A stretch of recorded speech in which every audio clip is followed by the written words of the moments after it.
bringing you Grassroots Matters interviews with our host, Sally from Grassland Nutrition, and special guests and collaborators on the topic of nutrition, and more. All right, let's dive headfirst into this episode.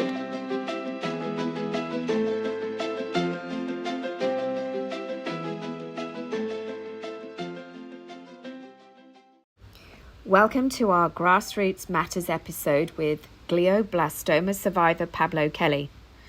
In this episode, Pablo talks about his relationship with his ego, his strength, and how important connection is. Dive right in.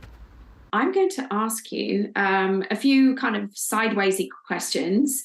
I've listened to an awful lot of the interviews that you've given already, and they are plentiful and they are extremely informative. And I would like to point to those. I really particularly liked the Anthony Chaffee interview. That was really in depth. That was great. And so to point to those, to catalogue to those, I just want to, I guess, just get into the kind of nitty gritty of kind of your psyche. Like, I mean, how you're kind of managing above and beyond the, the diagnosis, and how you've, progressed, evolved, and, defied the odds, really. Are you all right if I just fly in? Yeah, no worries. Yeah. I have about 5 questions to ask you, and I'll just ask and I'll zip up. Yeah. Great. So Pablo, what are your essential kind of day-to-day activities, your kind of non-negotiables that help you to maintain your best self? I'd say if I was actually practicing what I preach, like fully, I'd be getting up with the sun. But I don't do that because I've got these things, these effects of having a brain tumor, so fatigue. So in the mornings, I don't want to get up. I just want to rest. But the body wants to rest. But I know it'd be better for me if I woke up early. So me and my wife were actually starting the transition from waking up when the sun's already up to waking up to the sun, and then going outside, grounding, getting some sunlight, and then doing the breakfast routine with the children. But for me, it's probably the most important thing I need to get into because it's easy enough to procrastinate. But one thing that is non-negotiable in my activities is my awareness of my ego. So the most common thing that anyone with cancer gets is this spike of fear, the fear of death. Mm-hmm. It's like, it's more prevalent in my life now. I've got to be constantly aware that I'm dying. I don't believe that I'm dying. I don't feel in my body, in my heart, and my brain that I'm dying.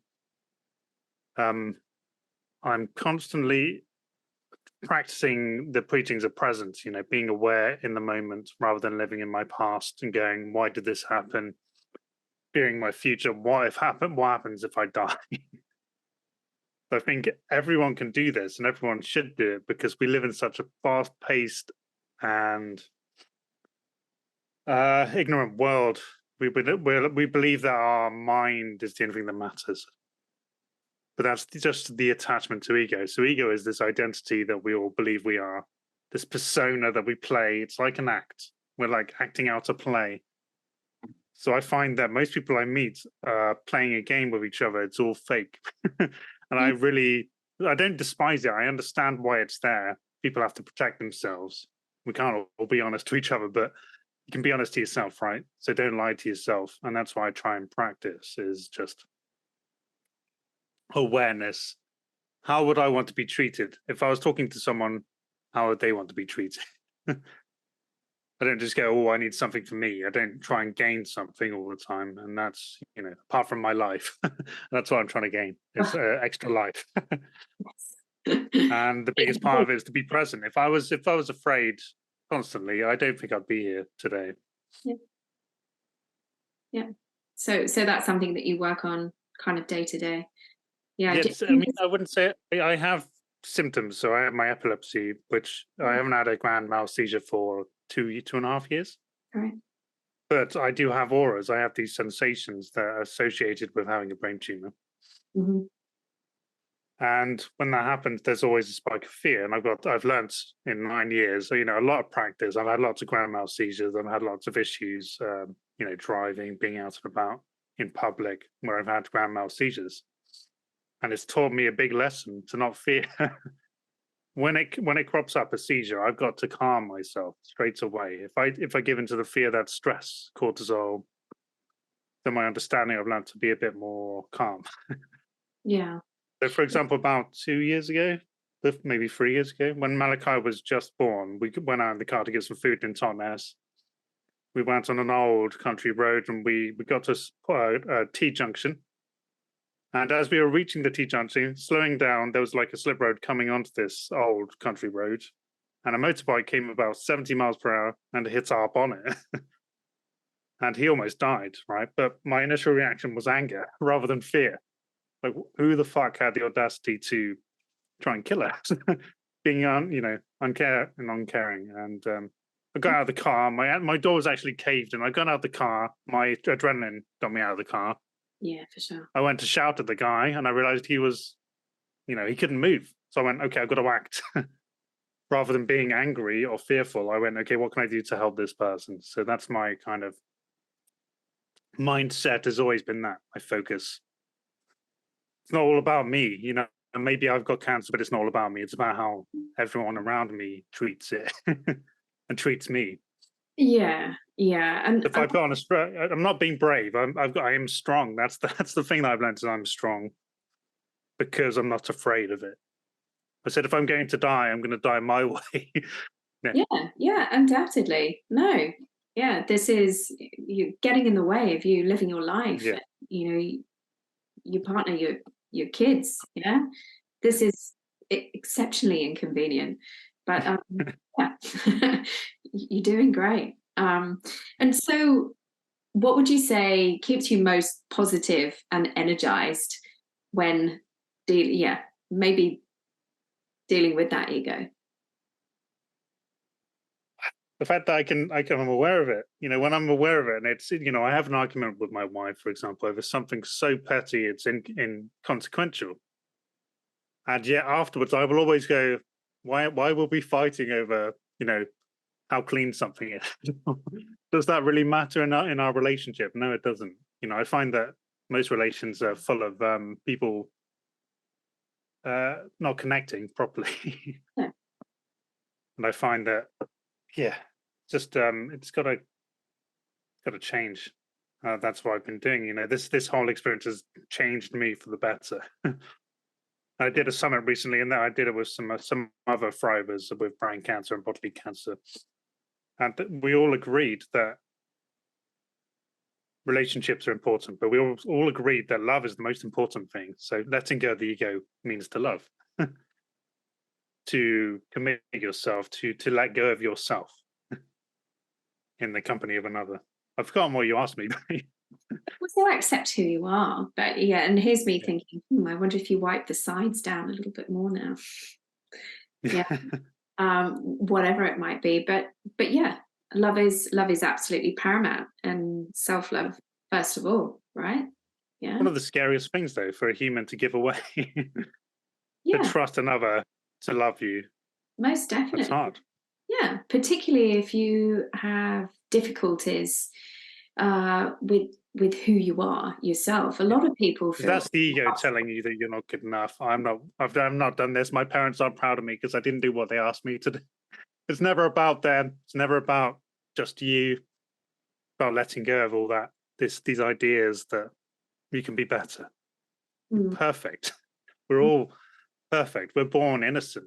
And when we realize that we're all still innocent, there's no right or wrong in terms of there is right or wrong, right? We believe that. That's a concept, but it's the choices we make, right? We're not born into poverty. We choose poverty.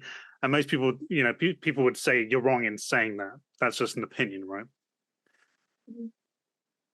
Say my parents had trauma. My parents had trauma, right? They passed that trauma on to me. I'm trying to change that because I'm aware of it. I've had a chance because I'm dying. To be aware that there's something I can do to change it. My father wasn't around, so I resented him for a long time, and I've got to let go of that resentment. in doing so, I'll be a better parent. Yeah. But that took a lot of hard work because I still doubt myself. I'm like, oh, what if I do this? What if I die? What have they got? And with your parents, you said that you're 5 miles away from, where you were born and grew up. Are you closer with your? No, they're further away now. Oh, well, they moved My away. mum's in Exeter. My dad's in Glastonbury. And most of my family's in either North Devon or South Devon or, 20, 30 miles away. So we don't really see each other that much, which I think it's part of the problem in society is that we used to be close-knit families, right? All our generations were teaching the children how to behave.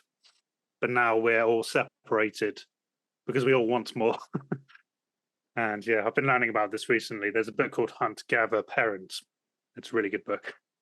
It's about tribal mindset to parenting and how they're all connected. Anyway, that's another story. Yeah, that does sound very interesting. I'll make a little note. Talk to us about how you've changed the way that you eat. Yeah, since not only since your diagnosis, when you decided to take things in your own hands, but also how that's evolved over time. What does that look like for you? Initially, there was nothing really provided for information about brain tumors and diet. So 2014 was so limited. I met one person through word of mouth who was a low-grade brain tumor, and she was doing ketogenic diet. And she said, "I've stabilized my tumor." And I think she was inoperable. And they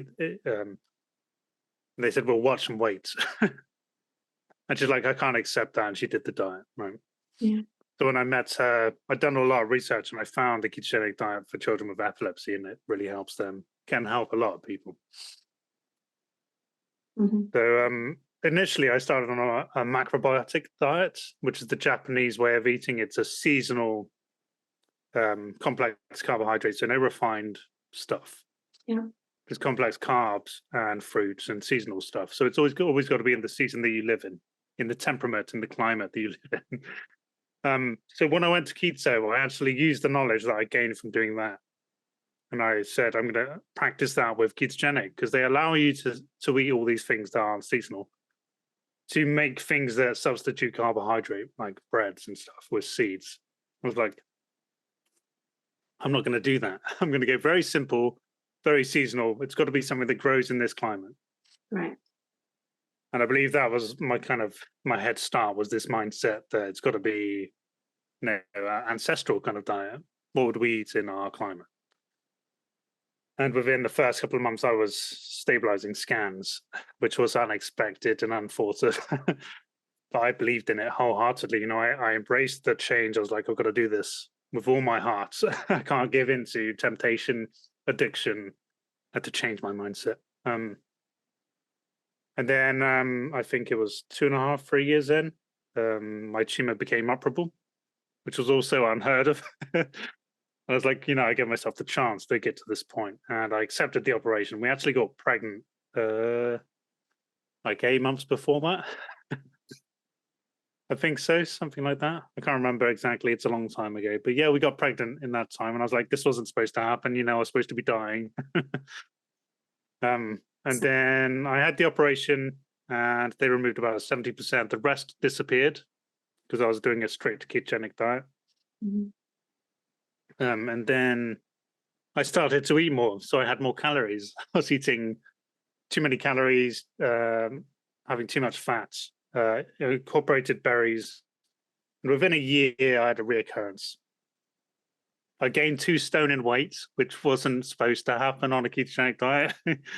It's supposed to lose weight, but because I was in having too many calories, basically I gained weight, too much fat, too many calories, too many meals. All right. Because I wanted the comfort. I decided the comfort was what I needed. I had no visible sign of tumor. I needed a break. Yeah. Stop being so strict, Pablo. You'll be okay. And then I had a reoccurrence in 2018. Fortunately, I went to a conference in end of 2017, where I met a guy called Misha Sakharov, and he said, if you ever need anything, I'm doing something completely different for brain tumors, and you're welcome to listen and join me. So I had the reoccurrence, and I called him up on WhatsApp, and I said, "What can I do?" And funnily enough, I had a seizure. Almost had a seizure when I was talking to him. I said, "I've got to put the phone down." And he was listening, and he said, "Pablo, what I want you to do is to close your mouth, take a breath in through your nose, and fill your belly, and hold it. Don't do anything else. Just hold it and focus on that." And I calmed my seizure down. I was like, okay, this guy's got some techniques that will work. And then he said, "What I want you to do now," because I calmed myself down. I said, "What see you doing that's different?" And he said, "I'm doing carnivore diet. So we're eating beef and lamb, nothing else, no bipedals, and we're doing organ meats and bone broth, and we're doing intermittent fasting." Right. Yeah. And he said, "I want you to cut out the supplements," because I was taking supplements a long time. Uh-huh. So I did all this, and I got the same result, better result, because it was stable, but there was no side effects from taking loads of supplements, because I was feeling kind of sick when I was taking supplements. I was taking too many, costing me a lot of money. Yeah. What kind of supplements were you taking? Just anti-inflammatories mostly. Mm. Yeah, things to reduce glucose. So there's a berberine supplement. Mhm. Yeah, things kind of just tailored to cancers, really, to anti-inflammatory stuff. Yeah. So you went cold turkey on those, and Cold turkey, he just said, "Go cold turkey, stop eating that, and just do this stuff, and get grounding, have sunlight exposure, try and wake up with the sun, and fast for 16, 18 hours, I think. Make sure you're having bone broth daily. I mean, I'm not at the minute. We're not doing bone broth because it takes a lot of time, and we're not really. We got children. It's a lot of work. It's a lot of stuff to manage. yeah. So I'm doing what I can. That's why I got your supplements, and you offer me supplements. Yeah, I really need that in my life because We're very, organs are the most nutritious kind of supplement that you can have. yeah. When it's whole food nutrition, yeah, and we're Yeah. extremely happy, privileged to be able to sponsor you. So yeah. Yeah, we're grateful. Right. So you're pretty strict now. Pretty strict. I mean, I'm not as strict as I could be because I still let my ego control me, my addictions. So dairy is something I'm addicted to. I try not to have too much, but like right now, I'm having a milkshake with some liver powder in and stuff. Well, it's got a raw egg, so I go, "Oh, it's okay because I'm having this stuff, these added things, these added supplementations." But I know it's not. There's a inflammatory kind of aspect to dairy, modern dairy. If I was to have raw, it'd be less inflammatory. There'd be more gut biome stuff going on. But I take it you're not able. Yeah, I'm starting to kind of realize that if I really want to be maintaining this tumor and reducing its effect on my life, I've got to be as strict as I'm telling myself I should be. I've got to stop procrastinating, but that's the next hurdle, getting over my ego and saying, I don't need to enjoy myself. Because that's all it is. I enjoy the meats. I love the meats. And I'm pretty much ketovore, so I'm having onion, which isn't really carnivore. Yeah, no.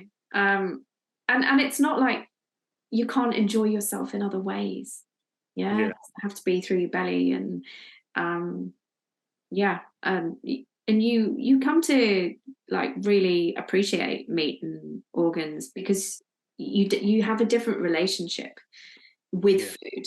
Yeah, so it's not for comfort, but with more of an addictive personality comes all those kind of crutches where I mean, that's the thing. When I was young, before I met Rebecca, I was smoking weed all the time, smoking cigarettes, taking drugs to suppress my identity. It was a facade, basically. I was playing the game of I've got to be cool. I want people to like me. This is where I fit in. I love the music that we're listening to and all this stuff. It opened my mind, but it also shut me down. I wasn't able to love myself. I was afraid of that. From a young age, I had some trauma that I was carrying. So one day I said, I can't do this because I'm hurting everyone around me, my loved ones. I was pushing people away. And I just said, I'm going to stop smoking cannabis. I'm going to stop smoking tobacco. I'm going to stop drinking sociably. I did it cold turkey, and I pushed so many people away, and they kind of despised me. And I realized if all it takes is me stopping doing drugs and this, that people realize they can't hang out with me, then it's such a fickle lifestyle. Very much. And when I started to kind of what's the word, detox, that's when I decided to do something. I went to a photography course and I met Rebecca on this course, and we kind of fell in love. It was almost fate happened. There's all these things that happened that drew us together. And see, had you not given up at that point and gone enough, even though I kind of, that's the thing. Like, as soon as I realized that I was enough and I was okay with myself, I found love. And I was like, what is this? I used that when I got cancer. I said, there's more available. I was open to the availability of life. I was like, initially I was scared shitless.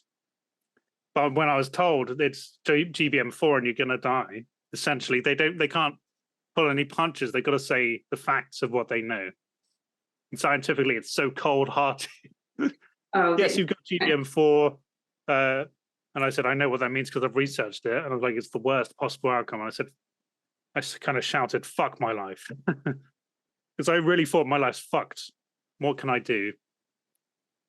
And I was in this space of, like, you become kind of zoned in. There's like nothing but this zone you're in.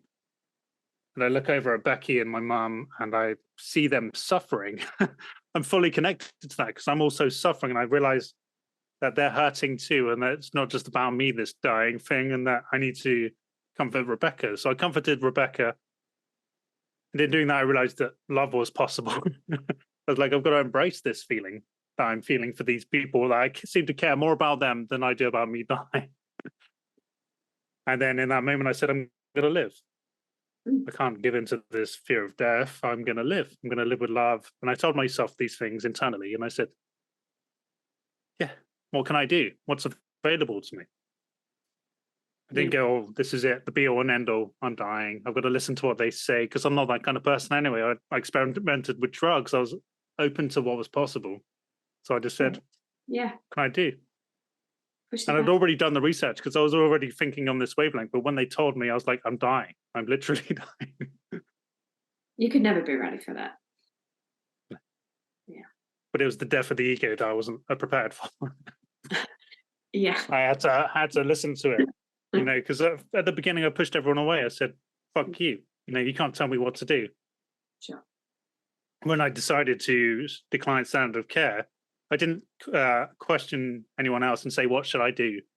Is this right? I just said, I'm going to listen to my gut. Because it's about me. This choice is mine alone. No one can make it for me. And unfortunately, I lost a friend, the friend who set up my GoFundMe page to raise money so I could get through my treatments of chemotherapy and radiotherapy. When I said, I'm not doing those therapies, he said, well, I can't watch you die. And he disconnected completely. But that's his ego getting in the way. And it's still in the way because like this 9 years later, he won't talk to me still. And I'm like, how much is it affecting him that he can't embrace me when I'm reaching out, saying I'm here. But that's life. We lose people, we lose connection, but we gain new ones. That's hard, and it's down to him. And yeah, it's not me. I can't force anyone to do anything that I'm not doing myself. Maybe it'll just take a lot longer for him to kind of reconcile that. But I don't think we need each other. I think that's just how it is. Some people need each other, other people don't.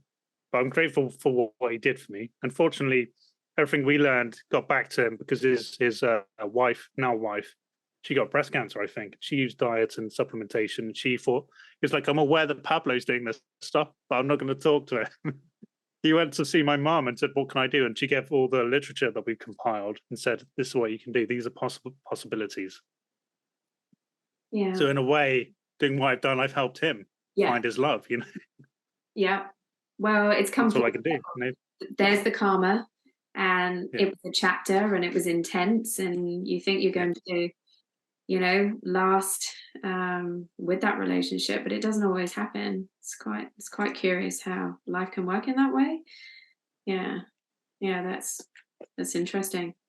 I mean, is there anything in particular given the journey that you've been on the last 9 years, and maybe kind of even before, maybe even with the ego side of things, which is always very much at play at all times, even when you are kind of, you've got it kind of dampened Well, down. like when people say "well done for surviving," I get really gleeful, and I'm like, I shouldn't feel so happy about this because I'm just I'm encouraging the ego, but then I'm like, why shouldn't I feel happy? Yeah, I think you can. I think it's okay. I think it's allowed. I mean, is there anything that stands out for you that perhaps you haven't yet shared, that the community could kind of have as a takeaway, and maybe it's more of a kind of holistic statement in terms of how things have been for you and where you're at now. Is that I really mean, a question? Sorry, Pablo. sorry? Was that even a question? Yeah.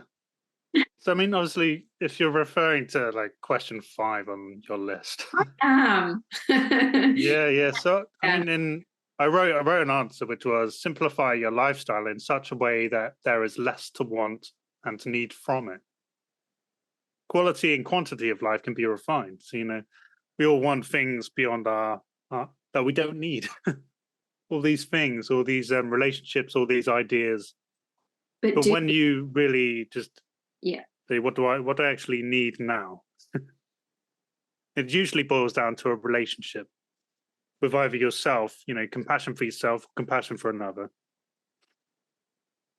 Yeah. I had no choice in taking this step. I literally had no choice. If I had ignored the higher self, we'll call it the higher self, that was talking to me saying, listen, you got a chance.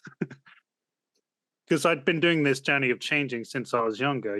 When I was 7, I witnessed something that broke me, essentially, my relationship between man and woman, how I was. So I became very introvert, very shy, didn't know how to treat women. So I always joked around with them. I teased them. It was, the initial childish response to a woman is to act in a certain way, childish manner.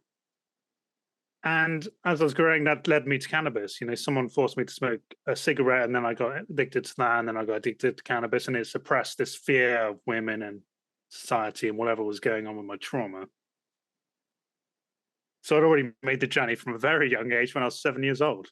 So I was aware of this person talking to me, saying, not me, not my ego, not my mind, not my thoughts, but it's something behind me saying, you're not actually doing this. Yeah, you're afraid for some reason.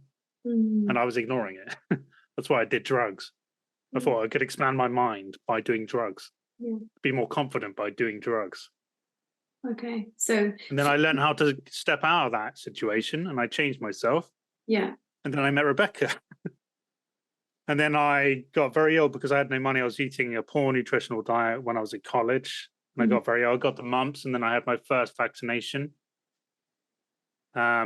which got rid of the mumps, but I think it had side effects, which probably gave rise to this tumor. I can't be certain, but it's just a gut feeling that I poisoned myself, and then my cancer cells stopped dying in my brain. And then then I got cancer. Basically, within 2 years of falling in love, I got cancer. So like, oh, now I need to take this step. The big leap that I wasn't willing to take before. I'd found love. I was like, we'll play the game of life. Buy a car, buy a house, have children, live the life that everyone dreams of. No, and all that's not for me anymore. I'm going to become impotent if they give me chemotherapy. I'm going to get all these side effects, and I got to choose what's wisest: suffering and dying, or living and dying. So I had no step in making that choice, and it was made for me. And what I've learned from this is that everyone has a choice. We believe that our path is made for us. We believe poverty is our only choice. For example, I'm in poverty, but the universe is looking after me. I get people booking consultations when I'm really struggling, and I'm like, wow, thank you. Thank you, universe, for this blessing. I'm really grateful for it. But yeah, feeling your body and learning to be more intuitive is I think it's something we're born with, and we lose when we get an ego identity, when we're taught how to think and how to feel. It's we're literally educated to be slaves to the system. And what I'm learning right now, I've got this book that I would like. I mean, everyone should look into this. It's called I don't know if you can see that. No, it's called the Sovereign Project Handbook. Okay. Yeah. It's all about the words that authority. What we believe is authority. It just means author of. Okay, they're the author of certain legal wordings. So it forces us to believe they have more power. But this book basically tells you how to understand the words used in society to keep us enslaved. And what I'm doing is I'm learning how to free myself from that enslavement. Because I'm a slave to the benefit system, and if I actually choose to be, then I'll remain there for the rest of my life. But I'm choosing to take action now and understand it and not become a slave. And I think everyone has a choice. Yeah. It's like I've taken the choice to heal my body, or try to. And that's led me to this feeling like I've got to free myself from my enslavement to my addictions, and how because I'm kind of enslaved to the television. I play computer games and all this stuff, and I distract myself. But I could just get outside. I could stand on the earth. I could learn how to be alone with my thoughts. Maybe become more creative for it. But I'm sat here, staring at screens. I'm like, oh, but this is my life, because I've got fatigue. I've got all these problems that come with having a brain tumor. I don't want to do anything else because it causes strain. But then if I go out and I walk, or I do some exercise, or I push myself, I find that I don't want to watch TV anymore. Yeah. So it's what you'd call conscious incompetence, right? Yeah. But we're always on that journey. Yeah. And, there's nothing wrong with computer games, right? But it's just maintaining a little bit of a balance between that. Yeah, well, I think that the biggest message is everything in excess can kill you. Kill your mind, kill your body. So, carbohydrates aren't all bad, right? It's the fact that they're treated badly by farmers who are told to. So farmers don't have a choice in this. When in Australia, I believe the toxic farming is on a whole nother level. You got organic farming. In America, it's even worse. They force organic farmers to spray. They don't have a choice in that. We'll take your farm away. We'll lock you up. All this stuff, it's an enslavement of our freedoms. Food should be the most freest form of nutrition, but it's so toxic, so unreliable, and no one knows it because we're being told that the way society works is correct. The way food works is how it should be. But I know farming, like you're a farmer, right? So you produce your own animals, or in terms of background, Kel and Inga, the co-founders of Grassland Nutrition, they were beef limousine farmers for 40 years, originally in Denmark and then in New South Wales for a long time.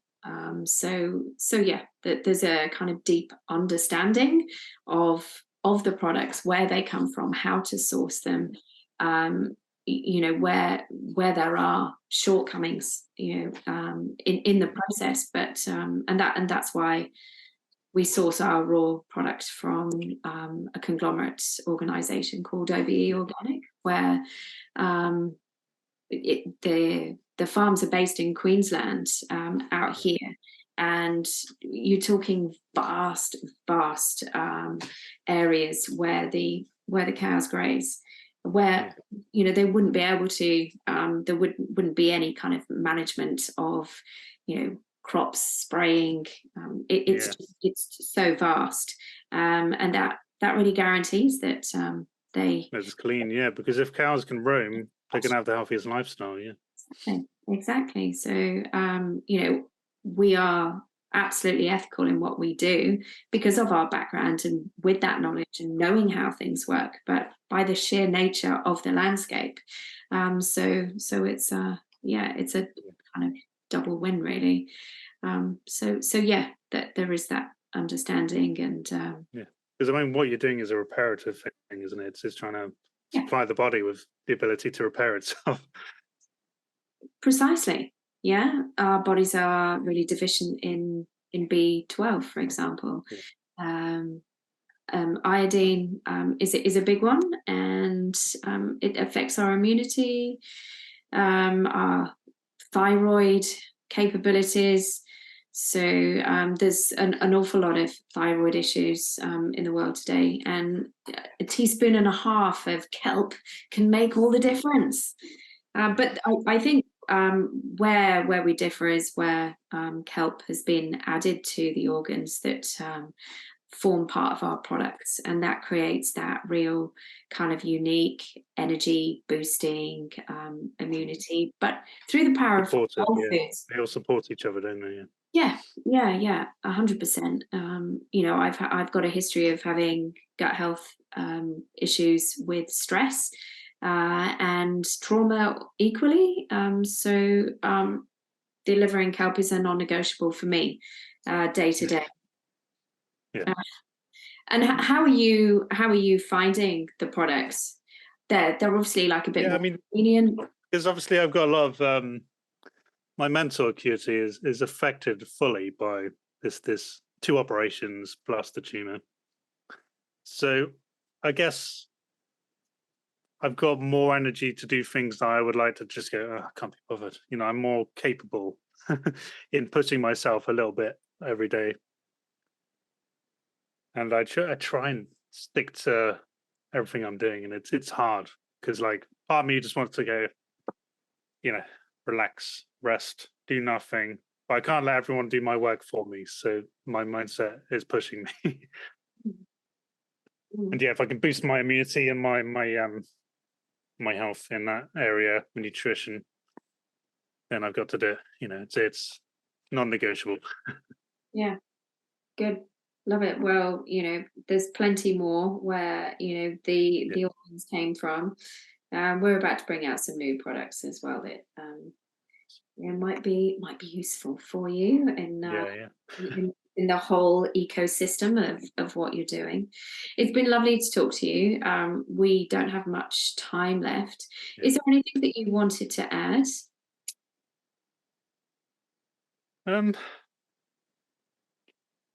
Not particularly. No, I don't know. I mean, I've pretty much said all I could say. Basically just about loving your body, loving your family, because they're the closest people you're gonna have to true friends, right? Because everyone's withholding something, but when you're in love, you don't withhold. And I think when I got the tumor, I had to learn to love it. I mean, I can't hate it. If I hate it, it gains power over me. I have to say, you're a part of me. You're always, cancer cells are always a part of us. Just at some point, your body is so unhealthy, it doesn't kill them anymore. They don't die off. They just, your body's not doing the correct thing. So here we are. Yeah, that's poignant. I love it. Thanks for joining us today to hear more about the spiritual path Pablo has been on. I was incredibly inspired by this conversation and hope you took away great insights as well. See the show notes to gather more information about Pablo's journey through cancer. See you next time. Thank you for tuning in to the Grassroots Matters podcast. If you've enjoyed what you've heard today, please feel free to rate, subscribe, or leave a review wherever you listen to your podcasts. That helps others find the show, and we greatly appreciate it. Once again, thanks for joining us, and we hope you'll come back again for the next episode.